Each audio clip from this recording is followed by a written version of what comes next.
ସମୟର ରଥଚକ୍ର ତଳେ ଆଜି ପେଶି ହୋଇଯାଇଛି ଗଜେନ୍ଦ୍ର ବେହେରାଙ୍କ ଜୀବନ।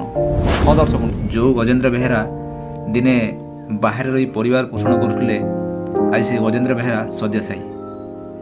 ଏ ହେଉଛନ୍ତି ବାଲେଶ୍ୱର ଜିଲ୍ଲା ଅନ୍ତର୍ଗତ ଖଇରା ବ୍ଲକର ନହଙ୍ଗ ପଞ୍ଚାୟତର ବେଲଗଡ଼ିଆ ଗ୍ରାମର ଏ ହେଉଛି ଗଜେନ୍ଦ୍ର ବେହେରାଙ୍କ ଜୀବନ। ରମାମଣି ବେହେରା। ଏଇ ଯୋଉ ଭାଇ ଯୋଉ ପଢିଛନ୍ତି ସେ କଣ ଭାଇଙ୍କର ହେଇଛି ସେ ବାବଦରେ ଡିଟେଲ କୁହନ୍ତୁ। ମୋ ସ୍ୱାମୀ ସେ ତାଙ୍କର ଦାନ୍ତ ଉପାଡ଼ିକି ହଉଛି ଦାନ୍ତ ଉପାଡ଼ିଲେ ବ୍ଲଡ ବନ୍ଦ ହେଲାନି। ଡାକ୍ତର 4 ମାସ ଡାକ୍ତର ଦେଖେଇଲେ। ଲାଷ୍ଟରେ ଯାଇକି କ୍ୟାନ୍ସର ହସ୍ପିଟାଲକୁ ଗଲେ। ସେଠି ଟେଷ୍ଟ କଲା ବେଳକୁ ବାହାରିଲା କ୍ୟାନ୍ସର। ଘରକୁ ଆସିଲେ ଆଚାର୍ଯ୍ୟ ହରିହରକୁ ନେଇକି ଗଲା ପରେ ସେଠି ଅପରେସନ ହେଲା। ଅପରେସନ ସଇଲା ପରେ ହଉଛି ଲାଇଟ୍ ବି ପଡିଲା। ଲାଇଟ୍ ସଇଲା ପରେ ଆରାମସେ 8-10 ମାସ ପରେ ଆରାମସେ ଭଲ ହେଇଗଲେ। ଖାଇଲେ, ଡକ୍ଟର ପରାମର୍ଶ ନେଇକି ସବୁ ଟେଷ୍ଟ ବି କରାହେଲା। ଆଉ କହିଲେ ହଁ ଠିକ ଅଛି, କିଛି ଅସୁବିଧା ନାହିଁ, ଆଉ ତମେ ଯାଇକି କାମ କରିପାରିବ। ରୋଷେଇ କାମ ବେଙ୍ଗଲୁରୁରେ କରନ୍ତି। ଡକ୍ଟର ପରାମର୍ଶରେ ବେଙ୍ଗଲୁରୁ ଗଲେ। ଯାଇକି 15 ଦିନ ଭିତରେ ଡାହାଣ ସାଇଡରେ ପୁଣି ବେକରେ ବାହାରିଲା ଗୋଟେ ଟ୍ୟୁମର ଭଳିଆ। ସେଠି ଟେଷ୍ଟ କଲା ବେଳକୁ ପୁଣି ସେଇ କ୍ୟାନ୍ସର ବାହାରିଲା। କ୍ୟାନ୍ସର ଅଛି ସେଠି ଏନ୍ଜୋଇ ସଂସ୍ଥା ବୋଲିକି କଣ ମୁଁ ଜାଣି ନାହିଁ, ସେଇଟାର ଅପରେସନ କରିଦେଲେ। ଅପରେସନ କଲା ପରେ ପୁଣି କହିଲେ ଲାଇଟ୍ ପଡିବ। ସେଇଠୁ କଟକ ଡକ୍ଟର କହିଲେ ଗାଁକୁ ପଳେଇ ଆସ। ଗାଁରେ ଆସିକି କଟକ ନେଇଗଲି। କଟକ ନେଇଗଲା ପରେ ସେ କଟକରେ ଆଚାର୍ଯ୍ୟ ହରିହର ସିଏ ପଠେଇଲେ ଯେ ଡକ୍ଟର ଲୁସି ମ୍ୟାଡାମ ବୋଲିକି ସିଏ ପଠେଇଲେ ଉତ୍କଳ ହସ୍ପିଟାଲକୁ ଲାଇଟ୍ ପକେଇବା ପାଇଁ।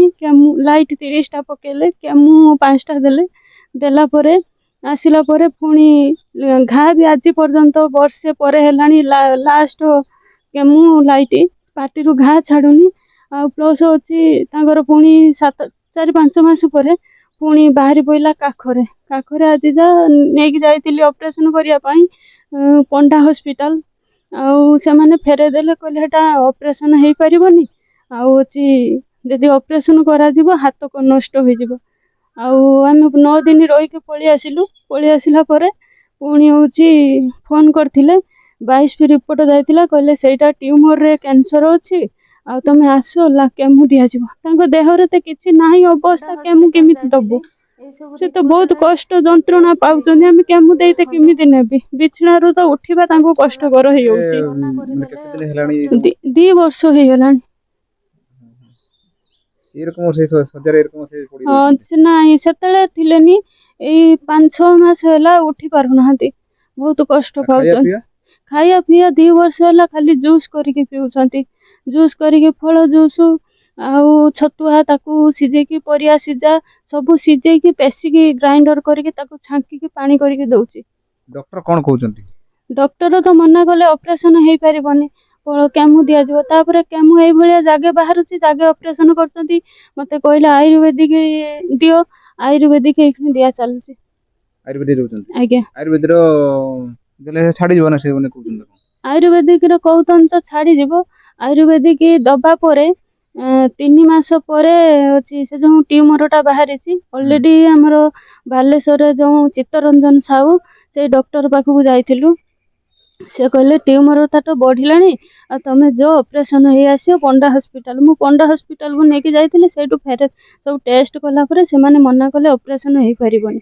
ଆଉ ଯୋଉ ଛାତିରେ ଆଉ ପେଟରେ ବି ଥିଲା, ସେଟାର ଏଇ ଆୟୁର୍ବେଦିକ ଚିକିତ୍ସାରେ ଆଉ ଟେଷ୍ଟରେ ବାହାରିଲାନି, ନର୍ମାଲ ବାହାରିଲା। ସେଠି ଆଉ ନାହିଁ, ସେଇ ଟ୍ୟୁମରଟାର ହିଁ କ୍ୟାନ୍ସର ଅଛି କହିଲେ। ସମସ୍ତଙ୍କୁ ଅନୁରୋଧ କରୁଛି, ମତେ କିଛି ସାହାଯ୍ୟ କଲେ ମୋ ଛୁଆ ପିଲା, ମୋ ସ୍ୱାମୀକୁ କିଛି ଔଷଧ ପତ୍ର, ପାଠ ସାଠ ପଢେଇ ପାରିବି। ଆଉ ଏତିକି ଦୟା କରୁଛି, କିଛି ସାହାଯ୍ୟ କରନ୍ତୁ। ଆପଣଙ୍କର ସେ ଯାହା ଅବସ୍ଥା ଦେଖିଲି ସେଟା ମୁଁ ବି ମାନେ ଭାଷାରେ ପ୍ରକାଶ କରିପାରୁନି। ତେଣୁ ନିଜେ ସେ ଯାହା ବି ଆପଣଙ୍କ ସାହାଯ୍ୟ ଆପଣ ଯାଉଛନ୍ତି, ତାଙ୍କ ନମ୍ବର ଆପଣ ଦିଆଯିବ। ସେଇ ନମ୍ବରରେ ଆପଣ ଯାହା ଆପଣ ସାହାଯ୍ୟ କରିବା କଥା ଆପଣ ଦେଇପାରିବେ ଆପଣଙ୍କର। ଆଉ ଆପଣ କଣ କହୁଛନ୍ତି? ନା, ଆଉ କିଛି ନୁହେଁ। ମୁଁ ଏତିକି ଅନୁରୋଧ କରୁଛି ସମସ୍ତଙ୍କୁ, ଭାରତବାସୀ ପାଖକୁ ଆଉ ସରକାରଙ୍କୁ, ମତେ କିଛି ସାହାଯ୍ୟ କଲେ ମୁଁ ମୋ ଛୁଆ ପିଲାଙ୍କୁ ଆଉ ମୋ ସ୍ୱାମୀକୁ ଭଲ କରିବା ପାଇଁ ଚେଷ୍ଟା କରୁଛି। ମୋ ସ୍ୱାମୀକୁ ଯିଏ ଯୋଉଠି କହୁଛି ମୁଁ ନେଇକି ଯାଉଛି, ଠାକୁରଙ୍କ ଆଶ୍ରାରେ ବି ଛାଡିଛି।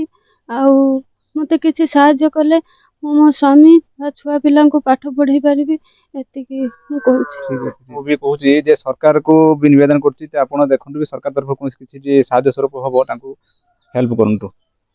ବାଲେଶ୍ୱର ଜିଲ୍ଲା ଖଇରାରୁ ମହେନ୍ଦ୍ର ସାହି ରିପୋର୍ଟ, ଓଡ଼ିଶା ହଟ୍ ନ୍ୟୁଜ୍।